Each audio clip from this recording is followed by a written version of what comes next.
Hannah aren't বলতেছিল আপনি যখন শয়তানের মধ্যে ভালো শয়তান খারাপ শয়তান খুঁজেন আপনি দ্রুতই ভুলে যান যে আপনি আসলে একটা শয়তানই খুঁজতেছেন।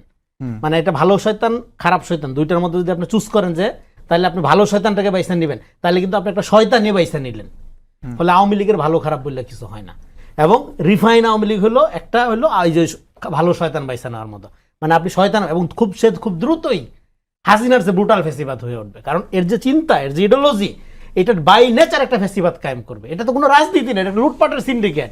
এবং fascism has no politics but an organisation. এটা একটা অর্গানাইজেশন থাকে, এই অর্গানাইজেশনটা কি কিছু অলিগার টলিগার দিয়ে এটা টিকায় রাখে, লুটপাট করে রাজনীতির নামে। তো যেটা রাজনীতি সংগঠন না তাকে রাজনীতিতে পুনর্বাসন করার কথা উঠে কিভাবে? এটা তো রাজনীতি না। তার মানে আপনি আওয়ামী লীগও বুঝেন না, রাজনীতিও বুঝেন না।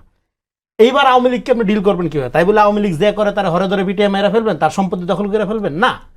আওয়ামী লীগের ব্যাপারে একটা ইনসাফ আপনার করতে হবে। এই জন্য আওয়ামী লীগকে ভিকটিম বানানো যাবে না, আবার ভিকটিম বিকাম কিলার্স। এই জন্য আমি বলছি ট্রুথ অ্যান্ড রিকনসিলিয়েশনের প্রক্রিয়ার মধ্যে যান।